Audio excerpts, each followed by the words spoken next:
주님의 이름으로 목양교회 성도님들을 사랑합니다. 이번 특별 기도회를 통해서 여러분의 영혼이 회복이 되고 기도가 회복이 되고 또 혹시 여러분들 가운데 작정 기도를 하시는 분이 계시다면 그 기도에 응답이 나타나는 귀한 은혜가 우리 목양교회 성도님들 가운데 임하시기를 주의 이름으로 축복합니다.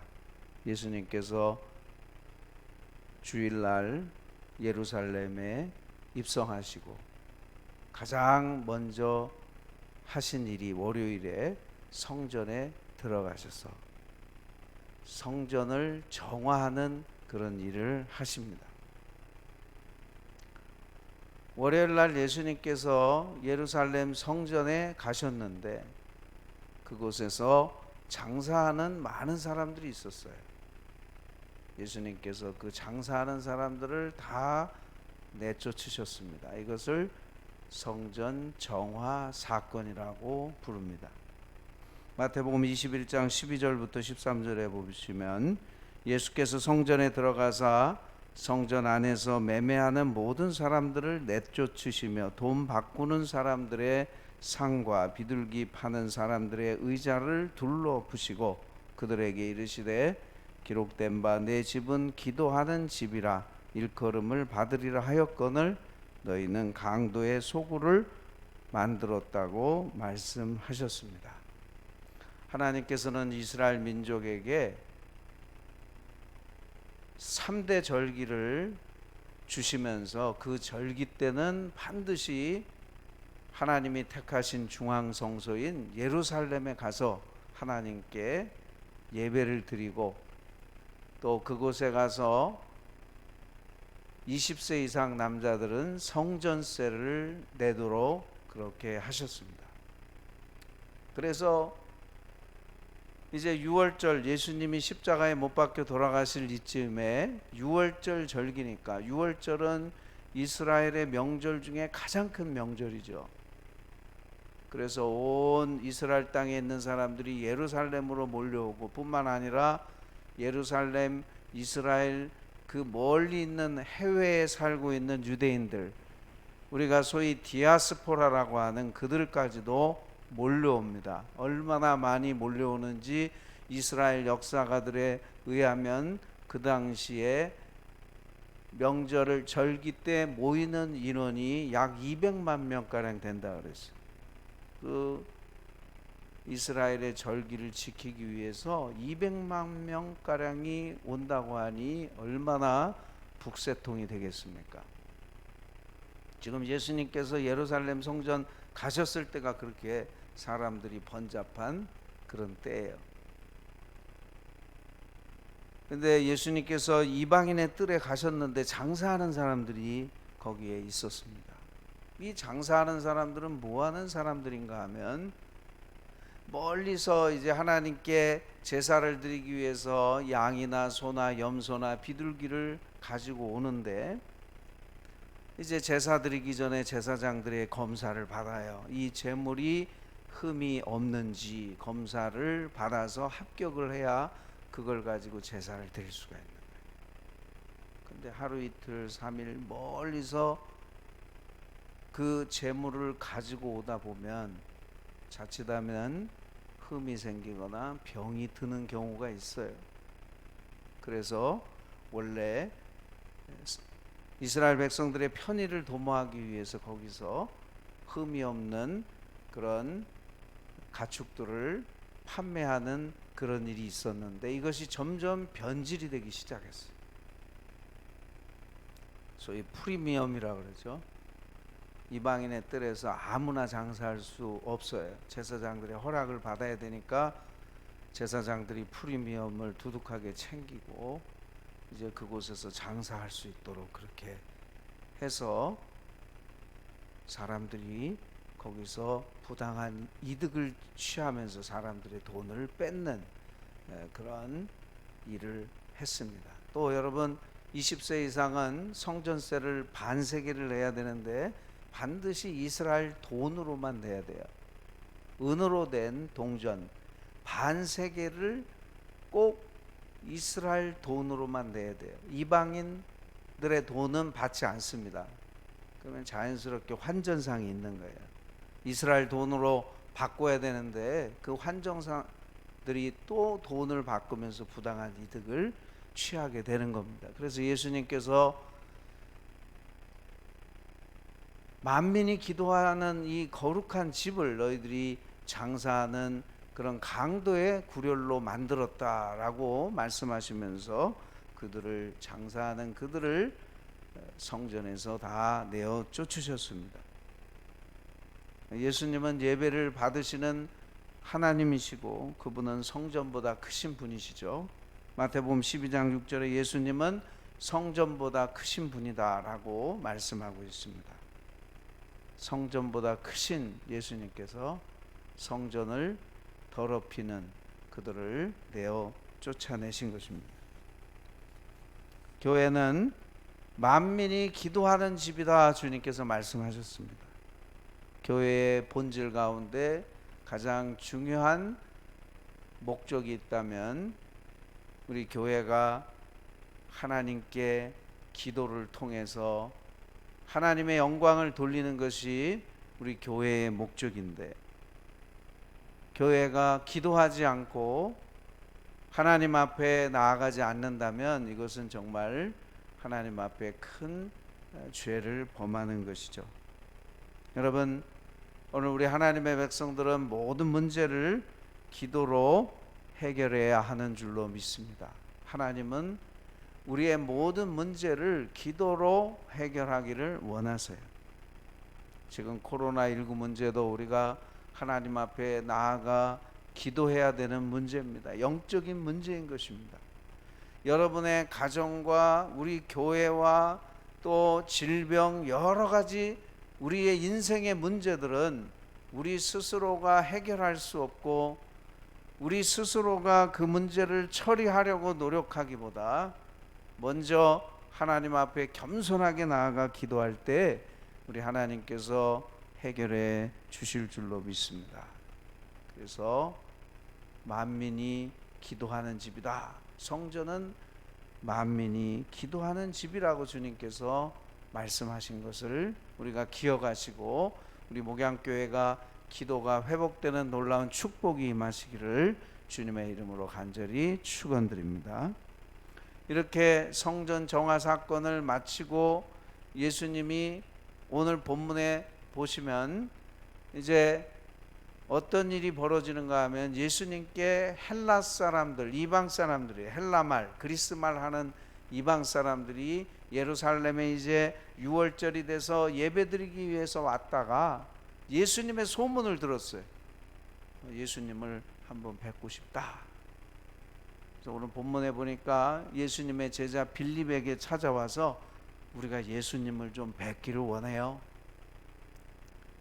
빌립이 또 안드레에게 가서 얘기하고 결국 예수님께 가서 헬라 사람들이 주님을 만나기를 원합니다라고 예수님께 여쭈었어요. 그때 예수님께서 몇 가지 중요한 말씀을 해주셨습니다.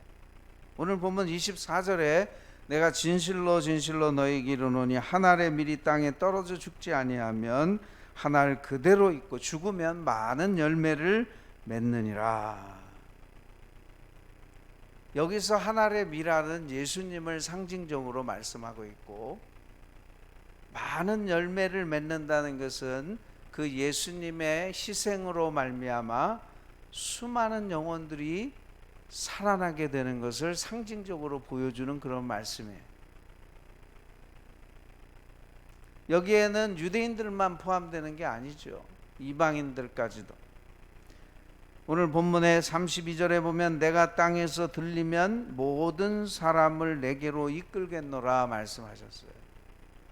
내가 땅에서 들리면, 십자가에 내가 죽으면 모든 사람을 내게로 이끌겠노라. 유대인들뿐만 아니라 이방인들까지도 오늘 본문에 나와 있는 헬라 사람들, 예수님을 만나 뵙기 원하는 그 사람들도, 저와 여러분도 모든 사람들을 구원하기 위해서 예수님께서 십자가를 지신다라고 하는 것을 상징적으로 보여주는 아주 귀한 말씀이죠. 만약 예수님께서 십자가에서 희생하시지 않는다면 우리 인류는 구원받을 수 있는 길이 없어요. 하늘의 밀이 죽지 아니하고 그대로 있으면 열매를 맺을 수 없고, 하늘의 밀이 반드시 죽어야만 많은 열매를 맺게 된다고 주님께서 말씀하신 것입니다. 이것은 참으로 놀라운 하나님의 계산법이에요. 인간의 계산법과 너무나 다르죠. 죽어야지만 산다는 거예요. 여러분, 그래서 오늘 본문 25절에 보면 자기의 생명을 사랑하는 자는 잃어버릴 것이요 이 세상에서 자기의 생명을 미워하는 자는 영생하도록 보존하리라 역설적으로 말씀해 주셨어요. 세상과 다른 하나님의 방법, 죽어야 산다. 너희가 내 이름으로 죽을 때 오히려 살게 되고, 내가 살려고 할 때 너는 오히려 죽게 된다라고 하는 그런 말씀을 하셨습니다. 예수님께서 마태복음 16장 25절에도 이렇게 말씀하셨어요. 누구든지 제 목숨을 구원하고자 하면 잃을 것이요 누구든지 나를 위하여 제 목숨을 잃으면 찾으리라.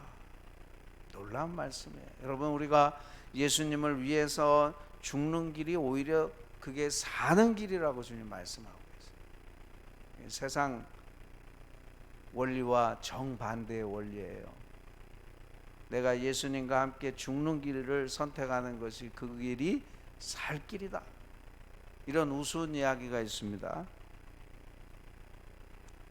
싸움을 누가 세상에서 가장 잘하는가 싸움 대회가 열렸는데 최종 세 사람의 후보가 이제 발표가 되는데, 맹인과 소방관과 노인 이 세 사람이 마지막 최후에 남은 사람이었다고 합니다.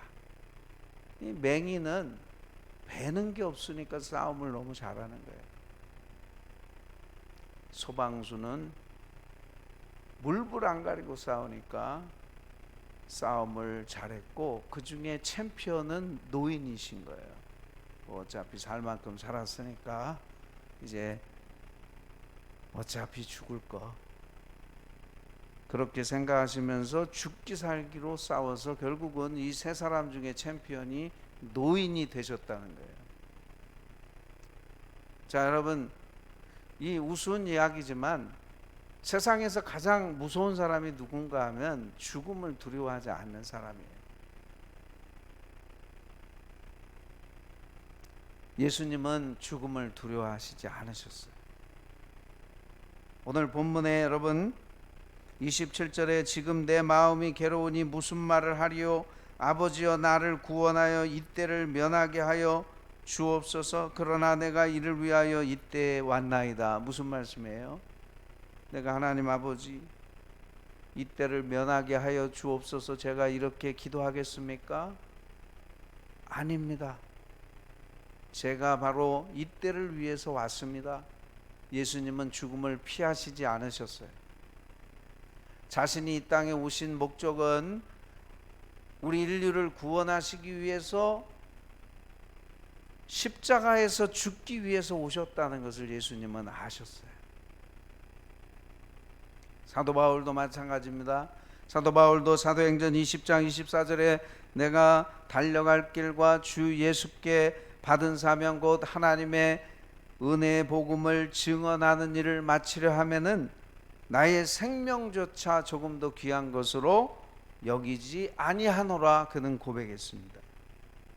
오늘 여러분, 저와 여러분이 정말 하나님을 두려워하고 하나님을 경외하고 하나님께 붙들려 살 때 우리는 그 어떤 것도 두려워하지 않을 수 있는 그런 믿음을 소유할 수 있습니다. 미국의 웨스트민스터 신학교 실천 신학 교수인 에드워드 웰치라고 하는 분이 쓴 책이 있는데 큰 사람 작은 하나님이라는 책이에요.